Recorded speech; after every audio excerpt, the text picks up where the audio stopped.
Magandang umaga, Philippine Air Force. Alamin natin ang magiging lagay-at-taya ng panahon ngayong araw ng Sabado, 22 August 2026.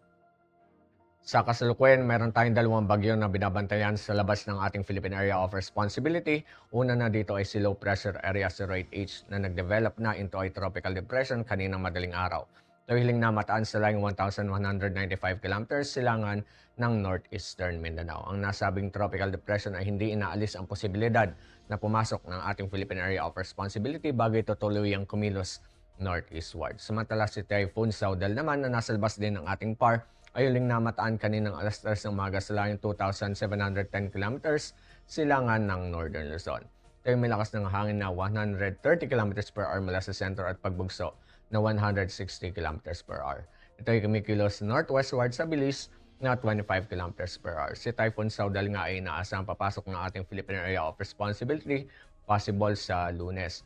At posible rin itong intensify o palakasin na naman ulit ang ating southwest monsoon. Samantala si Low Pressure Area 08F naman o yung formerly si Neneng. Ito ay huling namataan sa layong 735 kilometers north-northeast ng Itbay at Batanes. Ang nasabing low pressure area naman ay palayo na ng ating landmass at hindi na ulit inaasahan na papasok pa ng ating Philippine Area of Responsibility. Samantala yung southwest monsoon naman natin o yung ating hangin habagat ang patuloy na makaka-apekto dito sa may bahagi ng northern at central Luzon.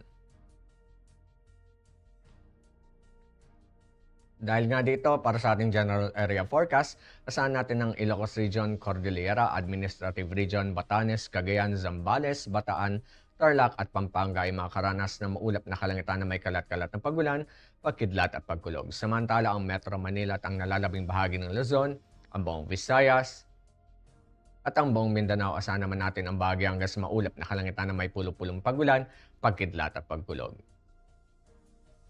Para naman sa ating flight level wind chart dito sa 2,500 feet, asahan pa rin natin na magmula sa may bahagi ng northern hanggang dito sa may bahagi ng Visayas, ang southwesterly wind. Samantala dito sa western section naman ng Mindanao, asahan naman natin ang hangin ay nanggagaling sa timog. Ang nalalabing bahagi ng Mindanao, asahan naman natin yung mga variable winds. Samantala dito sa 5,000 feet, dito sa may bahagi ng extreme northern Luzon at northern Luzon, asahan pa rin natin yung hangin ay nanggagaling sa southwest. Samantala, pagdating naman dito sa Central Luzon, hanggang dito sa may bahagi ng Visayas, asahan naman natin na westerly winds ang ating mararanasan. Ang nalalabing bahagi ng ating bansa, asahan naman natin ang mga variable winds.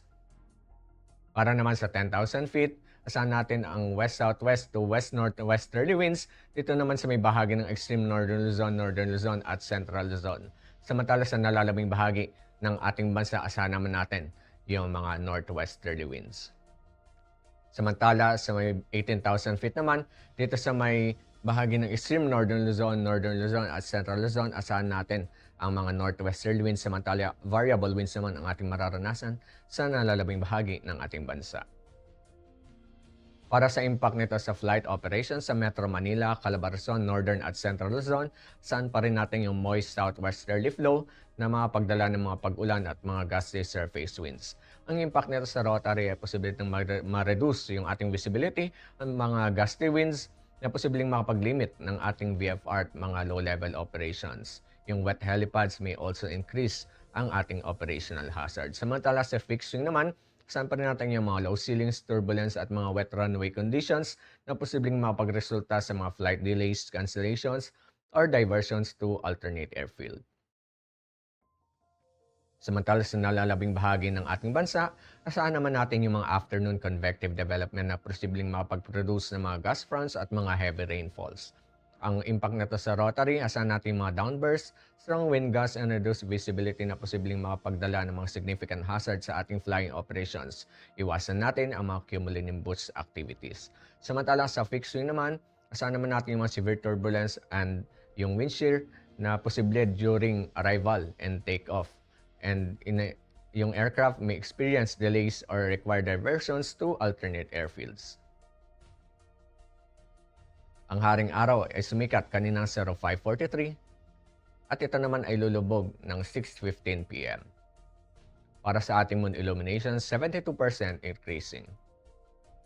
At para manatiling updated sa lagay at taya ng panahon, i-follow lamang ang Air Force Weather Center sa aming mga official social media accounts.